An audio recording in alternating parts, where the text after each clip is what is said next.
আসসালামু আলাইকুম এভরিওয়ান। অন্ধমের ভালোবাসা গল্পের সিজন 2 তৃতীয় পার্ট। তো কালকে আমি বলছিলাম যে তোমরা যদি গল্পটি কন্টিনিউ করাতে চাও তাহলে কমেন্ট করো। তো তোমাদের কমেন্ট দেখে আমি অনেক অনেক খুশি হয়েছি। তোমরা সবাই বলছো যে গল্পটি কন্টিনিউ করতে। তো যাই হোক, আসলে যে এই সিজনটি ভিন্ন হওয়ার কারণে আমি আসলে আবারও দুঃখিত। তো তোমরা সবাই গল্পটি মানিয়ে নিও। তো চলো বেশি কথা না কইয়া গল্প শুরু করা যাক। আর পিছন ফিরে তাকালো না দীপু। ভবিষ্যৎ অজানা, তাও এরকম ছুটে চলেছে সে। ভাগ্য কোথায় দাঁড় করাবে, কি অপেক্ষা করছে সামনে, কিছুই জানা নেই তার। তবুও পিছনে ফেরা নয়, এখন কেবল এগিয়ে চলাই তার নিয়তি। হঠাৎ বুকের ভিতর মোচড় দিয়ে উঠল রিয়ার স্নেহার মুখ। চোখের কোণে জমে থাকা অশ্রু গোপনে মুছে নিয়ে মনে মনে ফিসফিসিয়ে বলল, মাফ করে দিও রিয়া, তোমাকে সাথে আনতে পারিনি। কি বলবো তোমাকে, কিভাবেই বা বলবো?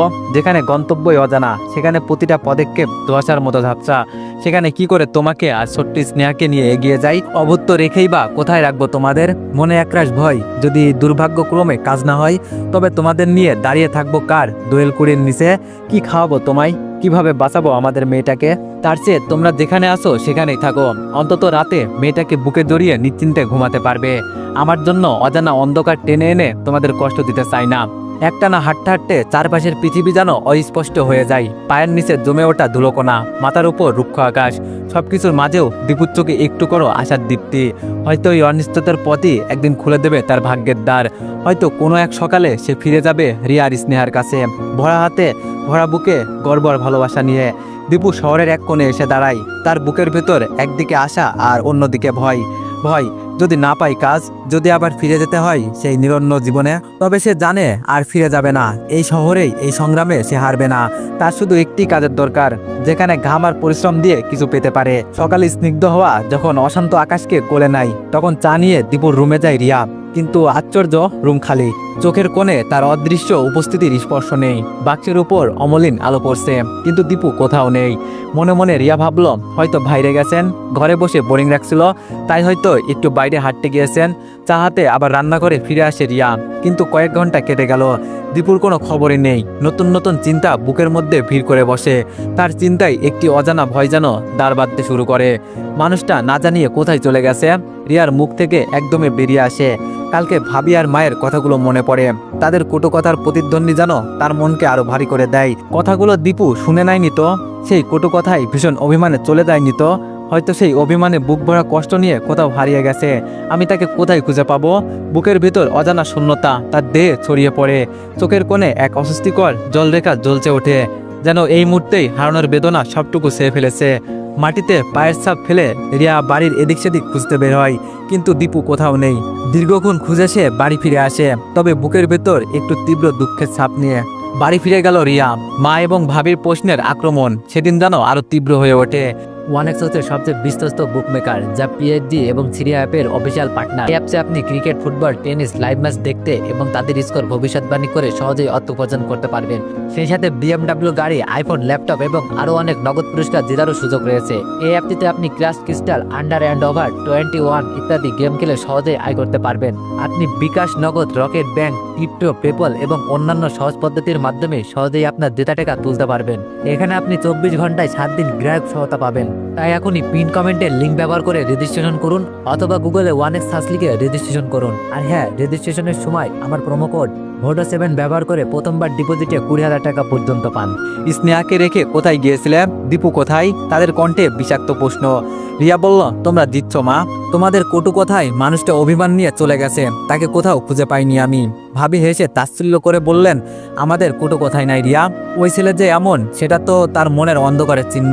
যেই না দেখেছে ঘর বাড়ি টাকা পয়সা হাতছাড়া হয়ে গেছে, এই বাড়িতেও আর বসে থেকে খাওয়া চলবে না, তখনই সে বউ বাচ্চা আমাদের ঘাড়ে চাপিয়ে দিয়ে পালিয়ে গেছে। অবশ্য যে ছেলের ঘর বাড়ি বা বংশ পরিচয় কিছুই নেই, সে আর কেমন ভালো হবে?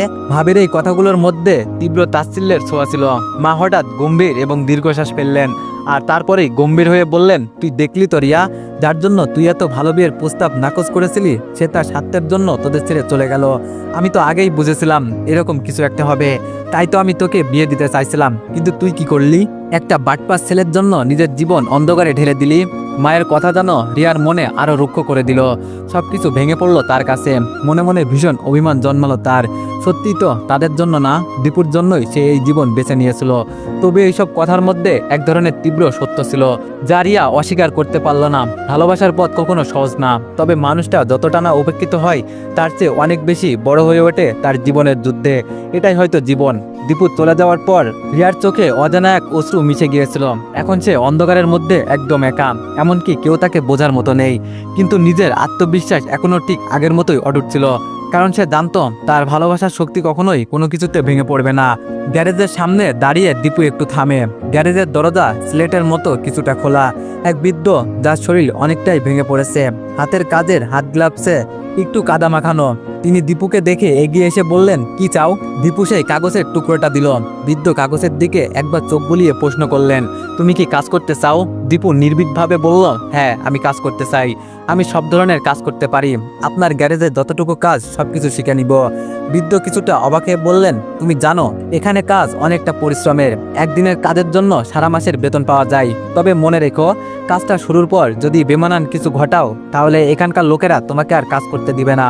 দীপু মাথা ঝাঁকিয়ে সম্মতি জানিয়ে বলল, আমি আপনার উপর নির্ভর করব, শিখে শিখে কাজ করব। বৃদ্ধ হেসে বললেন, তুমি কাজের শুরুতে যতটা পরিশ্রম করবে ততটা লাভ পাবে। এখানে সারাদিনের কাজের জন্য দৈনিক 500 টাকা বেতন। তবে যে যত মন দিয়ে কাজ করবে তার পারফরমেন্সের উপর আরও বেতন বাড়ানো হবে। এটা একটা ছোট্ট গ্যারেজ, কিন্তু এখানে সব ধরনের গাড়ি, মোটরসাইকেল সারানো হয়। ফাঁকা সময়ের মধ্যে নতুন গাড়ি মেরামত শিখলে অতিরিক্ত আয় হবে। তবে মনে রেখো, রাতের বেলা পুরো গ্যারেজ পরিষ্কার করে রেখে যাওয়ার কাজও তোমার দায়িত্ব। দীপু খানিকটা চিন্তা করে তারপর দৃঢ় হয়ে বলে, আমি কাজটি নেব। এখানে যে পরিশ্রমের মূল্য আছে সে কথাই তো আমি শুনেছি। বৃদ্ধ আবার কিছুক্ষণ দীপুর দিকে তাকিয়ে বললেন, ঠিক আছে, তুমি কাজটি শুরু করো। শুধু মনে রেখো, খোলামেলা মন দিয়ে কাজ করতে হবে, কারণ এখানে সততা আর খাঁটি পরিশ্রমের দিকে নজর দেওয়া হয়। সেই বিশ্বাসই এখানে সবাই থাকে। দীপুর বুকের মধ্যে যেন একটা নতুন আশা উকি দেয়। আজ থেকে কাজ শুরু করব। সে মনে মনে সংকল্প করে, নিজের জন্য এক নতুন অধ্যায়ের শুরু, একটা জায়গা, একটা সুযোগ, যা থেকে দিন শেষে একটি নতুন জীবন দিতে পারে, শুধু স্নেহা আর রিয়ার জন্য। এখন তার সামনে একটাই লক্ষ্য, ভালোভাবে কাজ করে বাঁচার ব্যবস্থা করা। এখনও একলা, কিন্তু আশাবাদী। যতটুকু কষ্টের সামর্থ্য আছে ততটুকু দিয়ে এগিয়ে যাওয়ার মানসিকতা দৃঢ় হয়ে ওঠে। হাজারো অভিমান আর বেদনার প্রশ্ন নিয়ে খাটের এক কোণে গুটিসুটি মেরে বসে আছে রিয়া। তার বুকের মধ্যে চাপা দুঃখ, এক শূন্যতা যেন তাকে ক্রমাগত গিলে ফেলছে। রিয়া মনে মনে বলছে, আমি তো সবসময় আপনার পাশেই ছিলাম। আমি তো ভাগ্যকে মেনে নিয়ে সবার সঙ্গে লড়াই করে আপনার সঙ্গেই থাকতে চেয়েছিলাম। তবে কেন আমাকে একা ফেলে চলে গেলেন?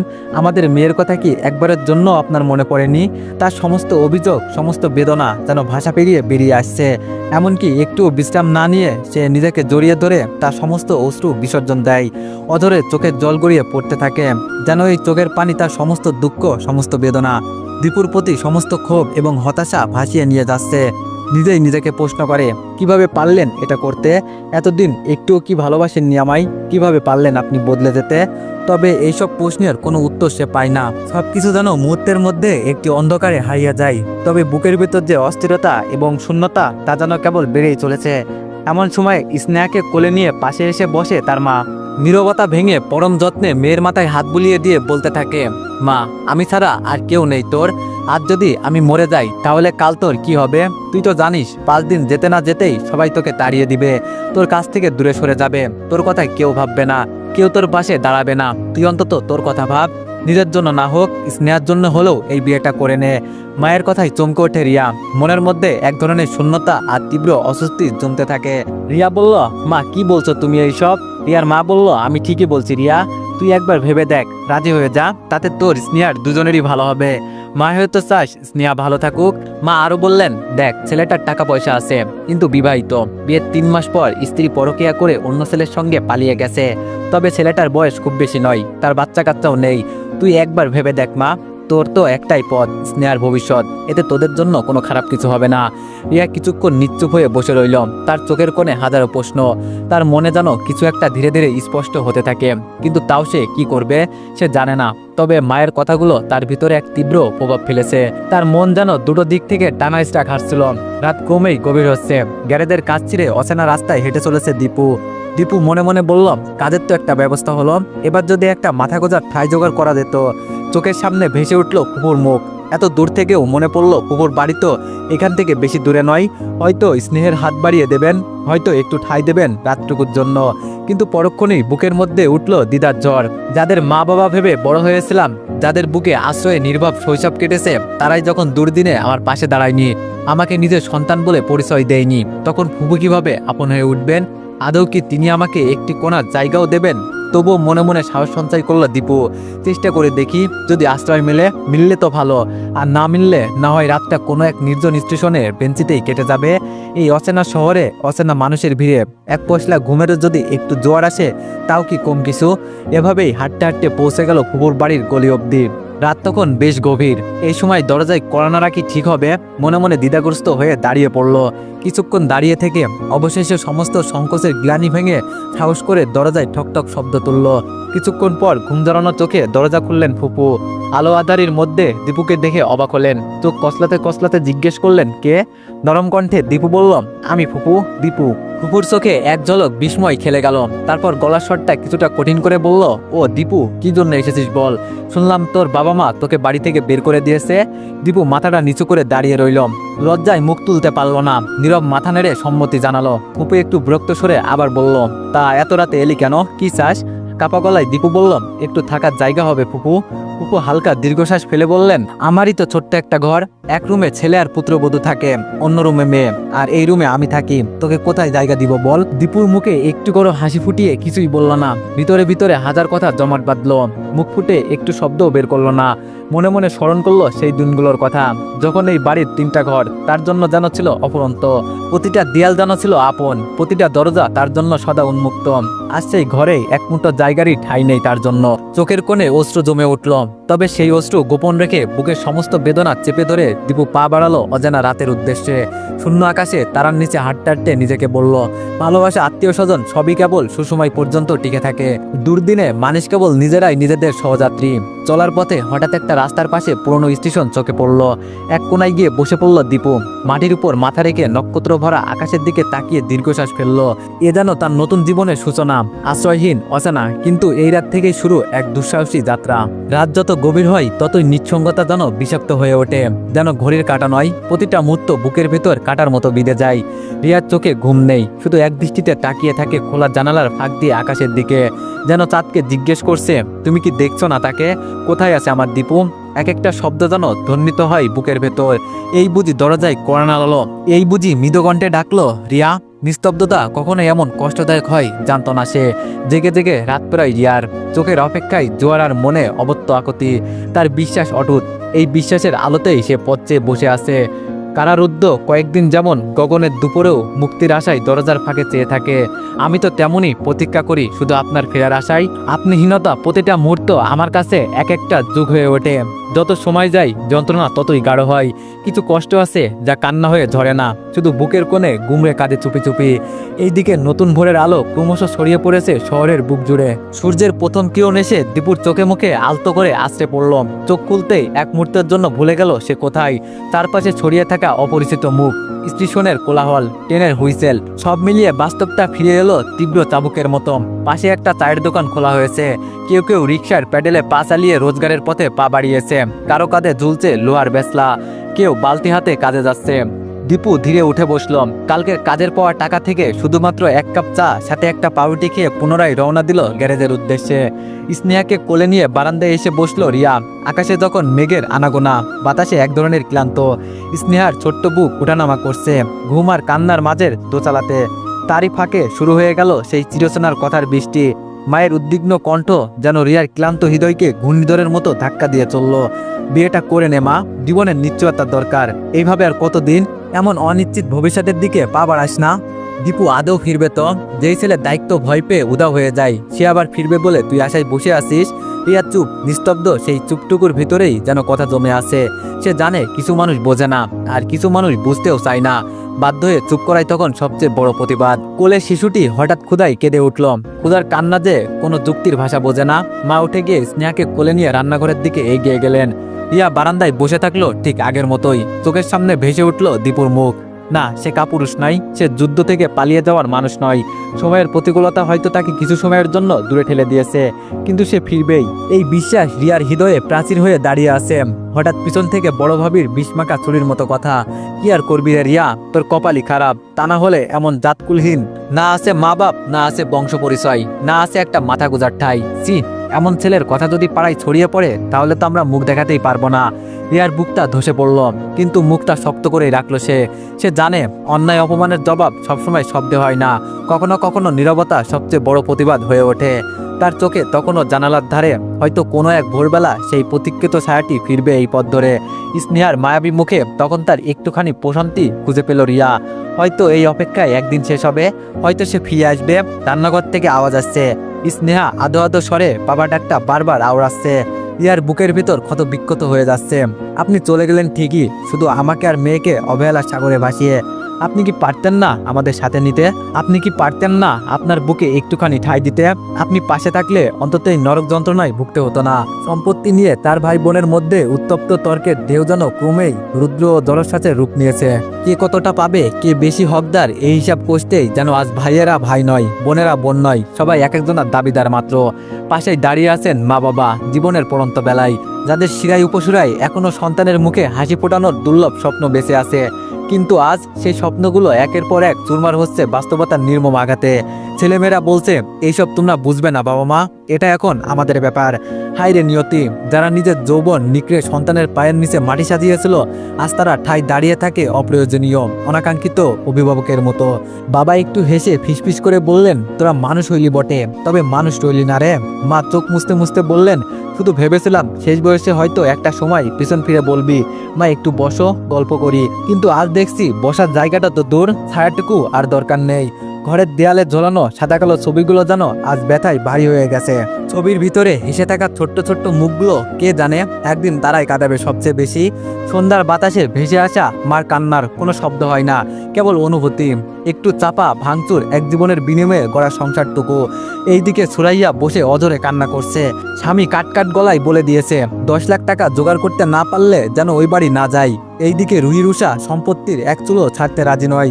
মৃদুলের দাবি, সে একমাত্র ছেলে, সেই অনুযায়ী সম্পত্তি বেশি তারই পাওয়ার কথা। এক মুহূর্তের জন্য বুকের ভেতর হাহাকার নিয়ে দীপুর কথা মনে পড়ল বাবার। নিস্তব্ধ সন্ধ্যায় যেন দীপুর ক্লান্তির মুখখানি ভেসে উঠল চোখের সামনে। মানুষের শব্দটা প্রকৃত অর্থ যদি কাউকে দিয়ে বোঝানো যায়, তবে সেটা ছিল আমার বড় ছেলে। শান্ত স্বভাবের, বিনয়ী আর দায়িত্ববান। সেই তো একসময় আমার এই ভাঙচুর গড়া সংসার হাল ধরেছিল। সেই দিন পা দুটো হারিয়ে আমি বিছানার সঙ্গে বন্ধন পাতলাম।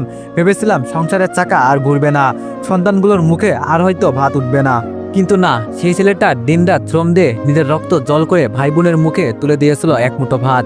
পিছনে দাঁড়িয়েছিল নিঃশব্দ পাহাড়ের মতো। কারো কোনো অভিযোগ ছিল না তার বিরুদ্ধে, ছিল না নিজের প্রতি কোনো দাবি, কোনো উচ্চারণ।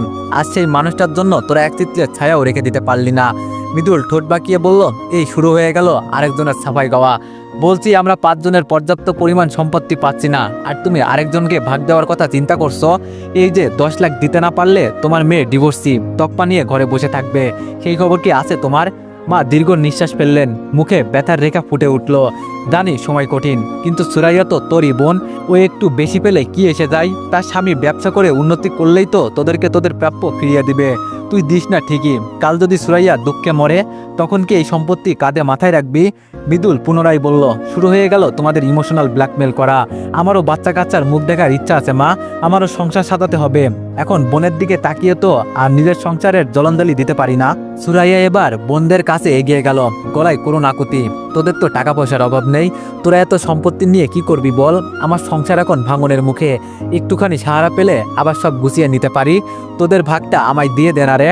রুশাদানো একরকম রুষ্টভাবেই সাপ জানিয়ে দিল, 1 পয়সাও ছাড় নেই, আমরা সবাই সমান হকদার। রুহি কিছুটা নমনীয় কণ্ঠে বলল, দেখ সুরাইয়া, তোর দুঃখটা আমি ঠিকই বুঝি, কিন্তু তুই যেমন তোর সংসারের চিন্তায় কষ্ট পাচ্ছিস, আমরাও তো আমাদের ঘরের কথা ভেবে সিদ্ধান্ত নিতে বাধ্য। আমাদেরও সন্তান আছে, তাদের ভবিষ্যৎ নিশ্চয়তা দরকার। এই বিতর্কতার মাঝেই মৃদুল স্পষ্ট ঘোষণা করল, কারো জমি জমা আলাদা করে নেওয়ার দরকার নেই, সব জমি একসাথে বিক্রি হবে, তারপর টাকাগুলো 5 ভাগে ভাগ হবে। রুষা আটকে উঠে বলল, 5 ভাগ কেন হবে? মৃদুল গম্ভীর কণ্ঠে বলল, তোরা 3 জনে 3 ভাগ আর আমি 2 ভাগ। মা বাবাকে তোরা তো কেউই দেখবি না, শেষমেশ তারা আমার ঘাড়ে এসেই চাপবে। তাদের খরচ, ওষুধ, দেখাশোনার দায়িত্ব তো আমারই নিতে হবে। আর আমি কি এমনি এমনি সেটা করব?